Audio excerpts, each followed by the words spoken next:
All right, so a really important question is, how do I accept where I am? It's so key and it's contradictory. Excuse me, it's so key and it's contradictory, which is, that's what makes it hard. When I was younger, I was afraid of accepting where I was just because I felt like that was an admission or an acceptance from the universe to go ahead and say, "Oh yeah, I'm cool. Yeah, I'm in a ton of pain, physically, mentally, emotionally, financially, whatever. But I'm cool." I thought that was accepting where I am, you know. And some of y'all might still feel that way. Even some of y'all that I coach, we've had those conversations. What I've grown to learn and understand is that accepting the way things are is actually the first step to making things better. If you accept where you are, then you actually have a more realistic view of how you're set up, what resources you have, those people that have your back.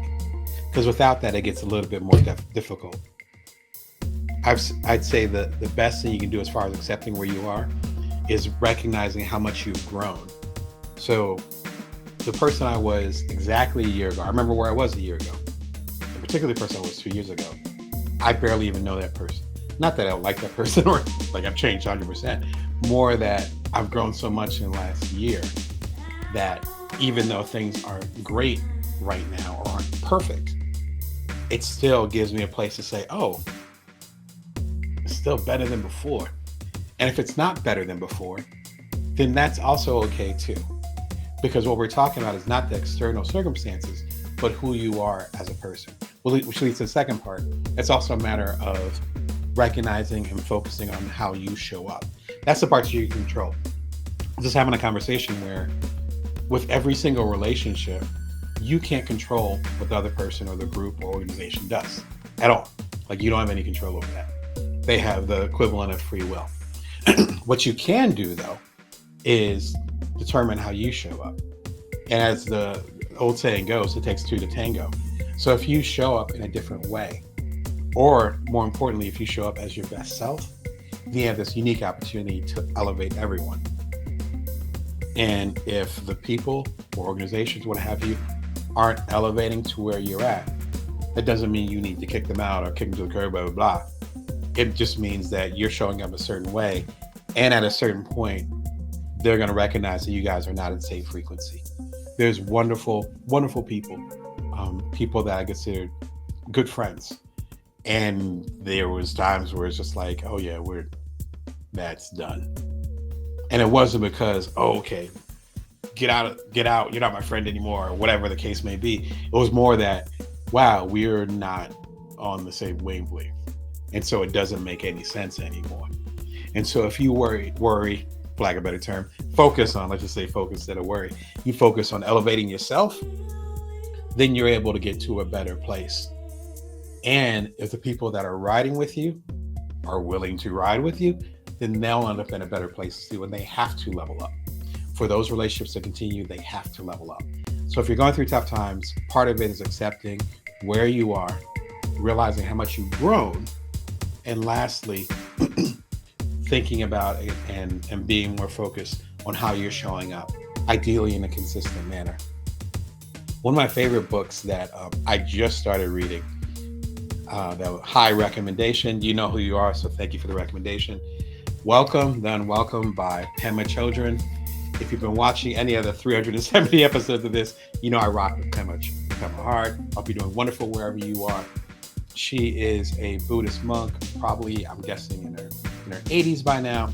Had a very conventional life, raised here in America, and then something changed, and there was a lot of loss, and she realized that she didn't really, for lack of a better term, have an identity or know her purpose here. And I think she was in her 30s, so she wasn't, a kid.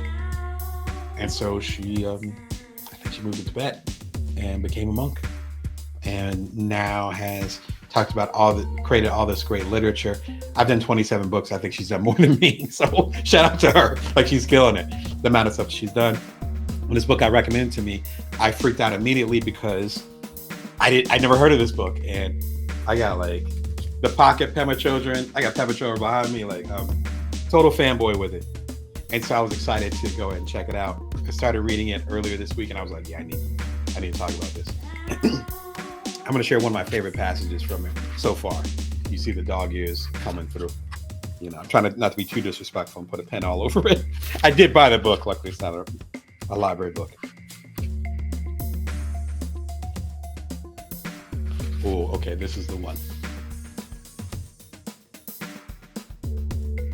Trungpa Rinpoche, who is a mentor of hers, or was, I think he passed away. The book is dedicated to them. Said that the way to arouse bodhicitta, which I can never say, but it's basically the Buddhist high level of love and understanding, was to begin with a broken heart. Protecting ourselves from pain, our own and from others, has never worked.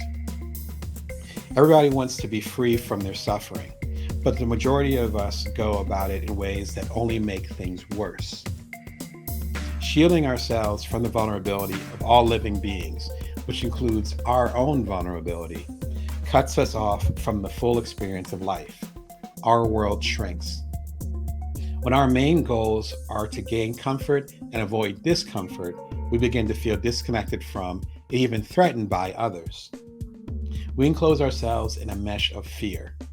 And when many people and countries engage in this kind of approach, the result is a messy global situation with lots of pain and conflict.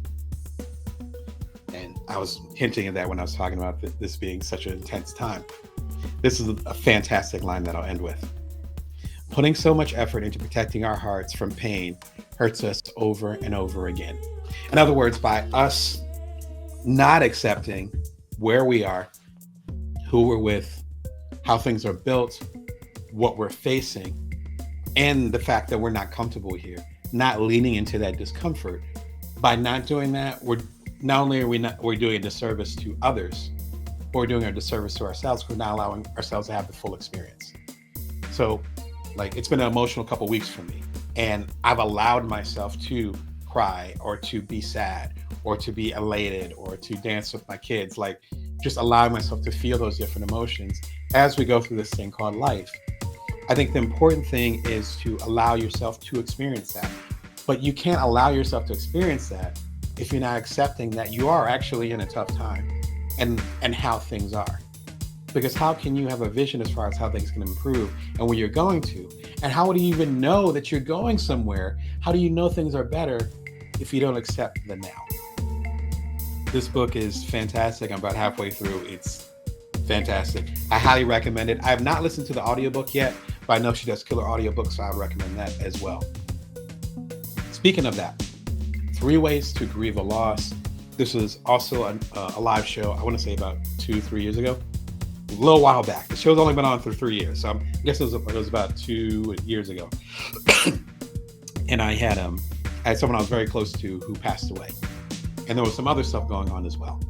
And it felt like a great opportunity to have a conversation and really build with y'all about how we can navigate and grieve things and process loss, because that's kind of how it works. I was talking to my eldest earlier today, and he was talking about death, and he didn't want to talk about it, right? So basically, death that came up, and he didn't want to talk about it. And it's no, there's actually nothing wrong with talking about death. We talk about life, and there's no death without life. There's no life without death. Thich Nhat Hanh, who does a great book called No Mud, No Lotus, talks about this extensively. He has a great passage, which actually I quote in Build From Now. And Build From Now, of course, is in the complete Bring Your Worth collection.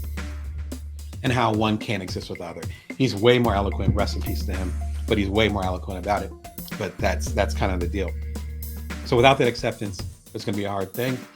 And if we don't accept that our heart is broken or we're having a difficult time, that pain, which is again part of, in this case, the Buddhist teaching, then it's going to be difficult for us to not only process the pain, but also to quote unquote move on from the pain. This is one of my favorite episodes that I've ever done, particularly one of my favorite live episodes. Be sure and check it out if you're having a tough time. Yeah, don't miss that episode. I think it's about 45 minutes. It's worth your time. All right, so today we are talking about how to deal with tough times, giving some book recommendations, and all the links to the things I'm talking about below. If you're watching on Amazon or other platforms, you'll have your little, I must be getting old, I want to call it doohickey. You have your little doohickey where you click on the links and check it out. Excuse me. And if you're just getting into the program, all the stuff I talked about, including the conference I'll be involved with next week, as well as a replay of the conference I was just at, all the links are below. Be sure and check it out. Yeah, and hop into the comments if you have any tips for people who are having a tough time. I think that's important to share those things.